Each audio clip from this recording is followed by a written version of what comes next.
साथियों, व्याकरण का अगला हमारा टॉपिक जो है बहुत ही मज़ेदार टॉपिक होने वाला है। और ज़्यादातर बच्चे इनमें कंफ्यूज हो जाते हैं जब भी ये शब्द आते हैं आपके आगे कि तत्सम, तद्भव, देशी, विदेशी, अनुकरणात्मक, संकर, ये क्या है। पहले ये समझिए, इतिहास, स्रोत या उद्गम। उद्गम के आधार पर यानी पैदा कहाँ से हुए, कहाँ से आए हैं। उद्गम, स्रोत, इनका स्रोत क्या रहा है, इतिहास क्या रहा है। इनके आधार पर शब्दों के भेद कितने प्रकार के होते हैं। मुख्य दो प्रकार के, मुख्य भेद और गौण, दो भागों में बांटा जाता है इनको। मुख्य भेद होते हैं चार प्रकार के, तत्सम, तद्भव, देशी और विदेशी। ये चार तरह के शब्द इतिहास, स्रोत या उद्गम के आधार पर चार भेद माने जाते हैं। तत्सम, तद्भव, देशी और विदेशी, चार। गौण इनके हैं अनुकरणात्मक और संकर शब्द। पहले मैं थोड़ा थोड़ा इनके बारे में बता देता हूं। तत्सम, तद्भव को हम विस्तार से पढ़ेंगे क्योंकि बोर्ड की क्लासें हैं, 10वीं हैं, 8वीं हैं, 9वीं हैं, इन सभी के अंदर तत्सम, तद्भव। और जो बच्चे आज हिंदी पढ़ रहे हैं उनको तत्सम, तद्भव पूछ लें, वो सीधा कहते हैं जी पता नहीं क्या है। तो तत्सम, तद्भव बहुत आसान है। और उद्गम, स्रोत, इतिहास के आधार पर जब इस शब्द के कितने भेद हैं तो आपको ये लिखने होते हैं, तत्सम, तद्भव, देशी, विदेशी, अनुनागात्मक और संकर। तत्सम, तद्भव को हम बाद में करेंगे। देशी शब्द जो हमारी स्थानीय बोलियां हैं, उन बोलियों से हिंदी में जो आए हैं उनको देशी शब्द कहते हैं। जैसे बैलगाड़ी है, छुक छुक है, इस तरह के शब्द हैं। विदेशी शब्द जो विदेशी भाषाओं से आए हैं, अंग्रेजी, उर्दू, फारसी, अरबी, इन भाषाओं से जो शब्द हिंदी के अंदर शामिल हुए हैं उनको विदेशी शब्द कहते हैं।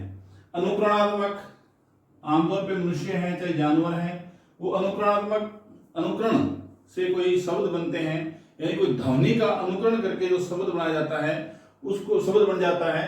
ध्वनि का अनुकरण करने से कोई शब्द बनता है उसको अनुकरणात्मक शब्द कहते हैं। जैसे हिन, घोड़ा हिन हिनाता है, हाथी चिंघाड़ता है, बिल्ली म्याऊं म्याऊं, तो ये म्याऊं म्याऊं है, हिन हिनाना है, खट खट है, टक टक है, ऐसे शब्द हैं वो अनुकरणात्मक शब्दों की श्रेणी में आते हैं। संकर शब्द, संकर शब्द दो भिन्न भिन्न देशी बोली है, स्थानीय बोलियां हैं, उन बोलियों से और भाषाओं के शब्द से जो मिलकर बनते हैं वो ना किसी भाषा रूप में होते हैं, ना देशी में आते हैं, ना विदेशी में, ना हिंदी में आते हैं। वो शब्द दो भिन्न भिन्न बोलियों का, उनका जुड़ाव से जो शब्द बनते हैं उनको संकर शब्द कहते हैं। अब हम बात करेंगे तत्सम और तद्भव, जो मुख्य रूप से क्लासों के अंदर पूछे जाते हैं, बोर्ड के अंदर जिनसे प्रश्न आते हैं वो। तो तत्सम शब्द किसे कहते हैं, उदाहरण सहित लिखिए। तो इसका आंसर क्या होगा, वे शब्द जो संस्कृत से, ध्यान रखिए, तत्सम शब्द जो शब्द संस्कृत से ज्यों के त्यों हिंदी में लिए गए हैं, जो शब्द संस्कृत से ज्यों के त्यों हिंदी में लिए गए हैं, या और प्रत्यय लगाकर जिन शब्दों का निर्माण किया गया है उन शब्दों को क्या कहेंगे, तत्सम शब्द कहेंगे। या तो संस्कृत से ज्यों के त्यों ले लिए गए हैं, या संस्कृत शब्दों में प्रत्यय लगाकर नए शब्दों का निर्माण कर दिया गया है, तो वो शब्द भी किस में आएंगे, तत्सम शब्द आएंगे।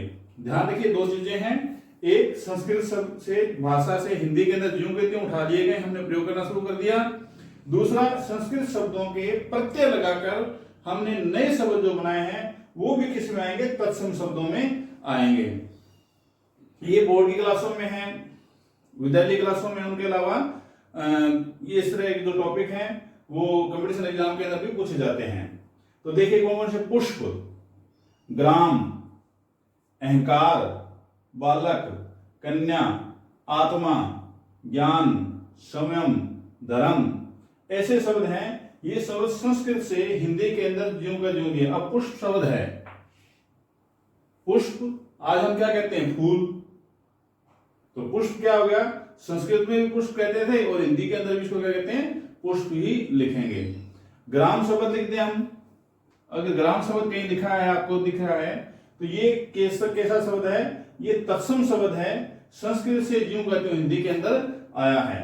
अहंकार है, बालक है, कन्या, आत्मा, ज्ञान, संयम, धर्म, ऐसे शब्द जो भी होंगे वो सारे किस में आएंगे। शब्द वैसे बहुत ज्यादा बनते हैं, मैंने छोटे ही लिखे हैं थोड़े ही। ये आपके तत्सम शब्द हो गए। अब तद्भव शब्द किसे कहते हैं?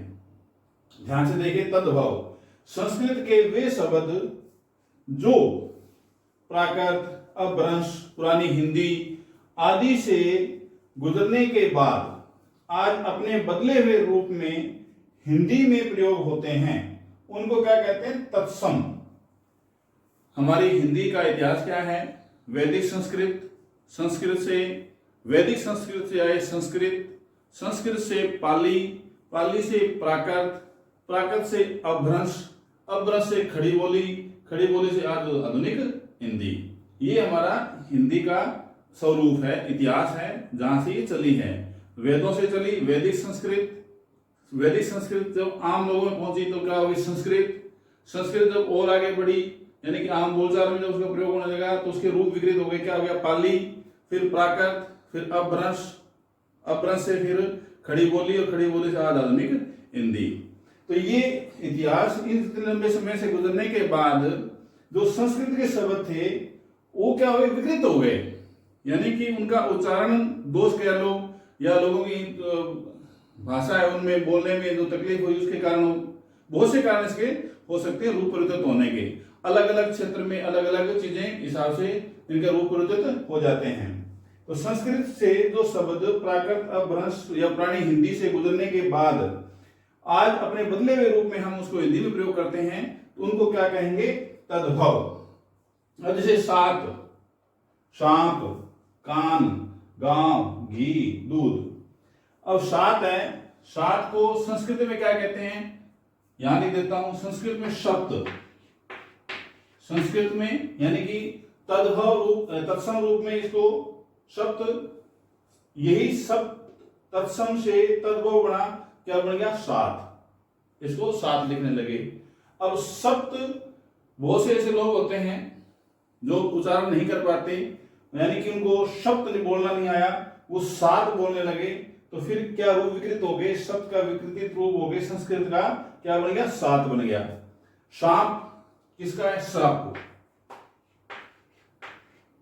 संस्कृत में क्या कहते थे? शरप, यानी तत्सम में शरप, और ये शरप तद्भव में यानी कि प्राकृत, अपभ्रंश, पुरानी हिंदी से गुजरने के बाद शरप का क्या हो गया? शाम। उच्चारण दोष के कारण या कोई और कारण है, बहुत से कारण इसके हो सकते हैं। अब कान, कान को क्या कहेंगे? करण।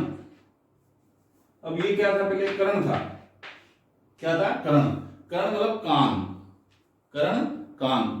अब करण बोलना आसान नहीं था क्योंकि संस्कृत थी वो वैदिक थी, ब्राह्मणों में थी या फिर उच्च वर्ग में बोले जाते थे। आम बोलचाल में लोग जो थे वो इससे अनभिज्ञ थे, बोल नहीं सकते थे या उनको जानकारी नहीं थी।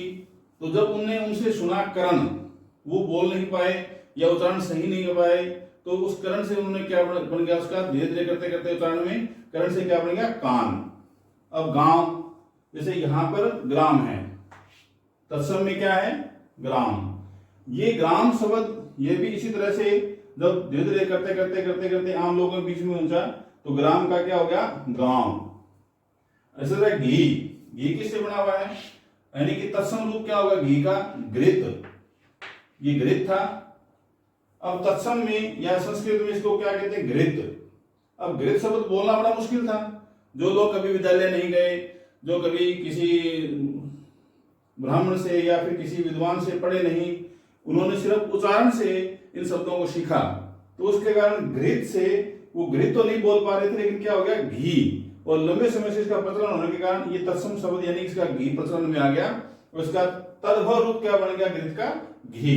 इसी तरह से दूध, आज हम कहते हैं दूध, लेकिन पहले क्या था? इसको तत्सम में क्या कहेंगे? दुग्ध। क्या कहेंगे? दुग्ध।